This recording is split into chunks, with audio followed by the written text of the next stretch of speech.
Oi pessoal, eu sou a Helena e hoje, junto com as minhas colegas, iremos falar um pouquinho sobre o Iêmen. Antes da gente entrar no conflito, né, do porquê ocorreu o conflito, a gente precisa saber da sua rota comercial e da sua religião. Ele é um país que está situado na Arábia Saudita e sua cidade mais populosa, sua capital, é chamada Sanaa. Por conta da sua localização, ele é um país de extrema importância estratégica, pois ele está situado em uma importante rota de petróleo. Além disso, ele é vizinho dos principais produtores de petróleo do Oriente Médio, o Irã e a Arábia Saudita. De parte da etnia árabe seguem a religião muçulmana, só que dentro dessa religião existem duas vertentes, as xiitas e as sunitas. Grande parte da população segue a vertente sunita, sendo as xiitas apenas 3 países, o Irã, o Iraque e o Bahrein. Agora que a gente já entendeu um pouquinho sobre as vertentes religiosas desse país, a gente precisa voltar no ano de 2011. Naquele ano, era o começo do movimento Primavera Árabe, que constituía em uma série de protestos para que a população tivesse uma melhoria de vida e para derrubar os líderes ditatoriais e opressores daquela época que estavam governando. E esse movimento teve resultado, derrubando os líderes da Tunísia, Egito e Líbano. Assim como esse movimento ele conseguiu seus objetivos nesses países que eu citei, também chegou ao Iêmen, derrubando seu líder Abdullah Saleh, que foi disposto pelo movimento. Após a saída do Saleh e de sua morte, o país ele fica governado pelo seu vice, Abad Rabu. Só que o que acontece? O Abad Rabu, ele se identificava como a vertente sunita. E isso acabou por ocorrer um conflito entre os xiitas e os sunitas. Desse modo, a minoria xiitas, elas começam uma série de movimentos contra o atual presidente, na intenção de tomar o governo para eles, né, de fazer com que o Abad Rabu ele saia do poder para que eles comandem. Assim, em 21 de setembro de 2014, os xiitas, que se auto-intitulavam Houthis, conseguem o comando da capital Sanaa. E após novos conflitos, em 20 de janeiro de 2015, os Houthis conseguem o domínio do palácio presidencial e cercam a residência do atual presidente. Vendo que eles estavam conseguindo pegar o controle, né, do palácio, da casa dele, da capital do país, ele foge para uma cidade vizinha que fica ao sul do Iêmen, chamado Aden. Consequentemente, os Houthis eles conseguem o controle da sede do país e da rádio governamental. Mas vale lembrar que a maioria da população era da vertente sunita. E então os xiitas, para conseguir ainda ficar no controle do Iêmen, eles contam com a ajuda do Irã, na qual a maioria da população é da vertente xiitas também.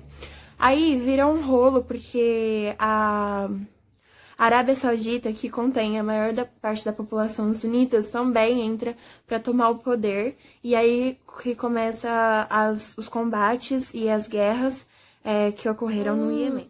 O avanço desse conflito, que ficou mais intenso em 2015, o Houthis, que são os xiitas, né, eles promoveram um ataque a míssil na cidade mais populosa e capital da Arábia Saudita, chamada Riad. Mediante a esse ataque, a Arábia Saudita logo respondeu com um bloqueio marítimo, terrestre e aéreo para o Iêmen, e que foi aprovado pela ONU, em questão de visando uma segurança maior para a Arábia Saudita e para que ocorresse uma neutralização nesse conflito. Só que por conta desse bloqueio, isso só agravou o sofrimento de milhares de iemenitas, porque restringiu várias coisas, inclusive a ajuda humanitária que a ONU realizava no país. Infelizmente, esse conflito ele persiste até hoje, porque mesmo com as pressões externas, a Arábia Saudita não retirou o bloqueio, ela diminuiu, ela fez uma levantada,